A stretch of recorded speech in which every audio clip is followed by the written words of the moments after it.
Are you sure you can do this?" Stephanie closed her eyes, sucked in a deep breath, slowly turned to face me as she let the breath out. "I think so," she said, and while she tried to sprinkle in some confidence, her tone betrayed just how scared she was. "Relax, everything is going to be okay. Your part is simple. As soon as you're done, head straight for the car." To say the motel room was disgusting was putting it mildly. The quality was what you'd expect when paying by the hour. A sleazy room with a sleazy bed run by a sleazy guy behind a sleazy check-in counter.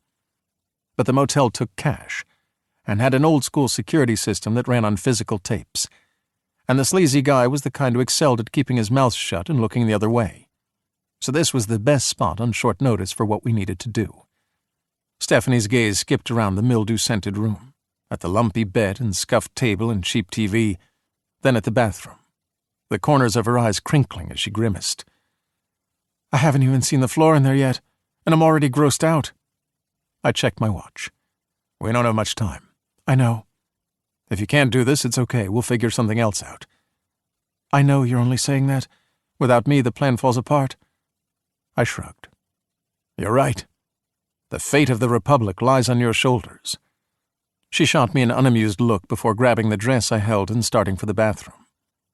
But before she opened the door, she paused to look back at me. "Are you sure this will work?" "Positive." "How can you be so sure?" Another shrug. "I saw it in a movie once." It had taken less than an hour before Teddy called back and confirmed Richard Greenham's location. "He and his wife live in Chicago, in the Gold Coast Historic District. The freaking house cost $15 million. And as of right now, they're currently at home. That's the good news." We were standing in Quinn's kitchen again, the burner on speakerphone sitting on the granite island. I asked, "What's the bad news?" "Time is limited. Richard and his wife are flying out of the country late Saturday night, but before that they're hosting a private function at the Field Museum for a friend of theirs, a guy running for governor." "Must be nice," Quinn mumbled. Teddy continued as if she hadn't heard. "The election is a few weeks away. This is a last push to squeeze money from super-rich donors. So everyone invited will be heavy hitters, and because they're heavy hitters, many of them will have their own security details on site." I stood with my arms crossed, thinking it over. "What if we got there beforehand? To Chicago, I mean. Confront Greenham before he and his wife even leave the house." "It's possible, but the man is a full-time bodyguard, and the house has a state-of-the-art panic room. Even if you manage to break into the house and overpower the bodyguard, there's a chance Richard and his wife might make it to the panic room at time, at which point they'll just hide out in there until the cops show up." "So what are you suggesting? I confront Greenham at this private function instead?" "Yes. Only I don't recommend traveling to Chicago by car. It'll take way too long to get there." I glanced up at the others.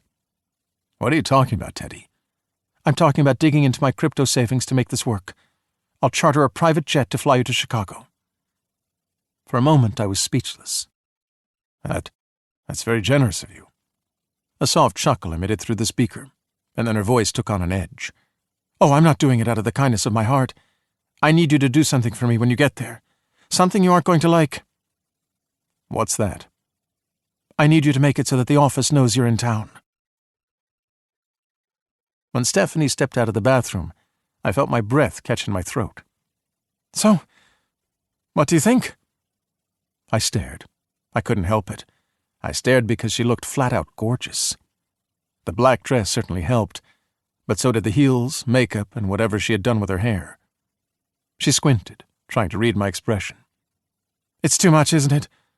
Slowly I shook my head, still at a loss for words, until after a moment I managed to swallow.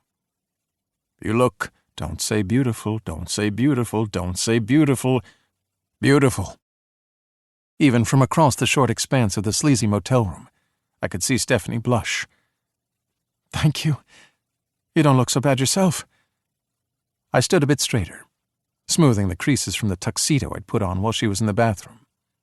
I dropped my voice so it was low and deep. "The name's Burke. Daniel Burke." Stephanie smiled with her lips, but not her eyes. In those dark eyes I saw trepidation and fear. "I'm scared." "I know. So am I." She tilted her head, studying me. "No, you're not. You love this stuff."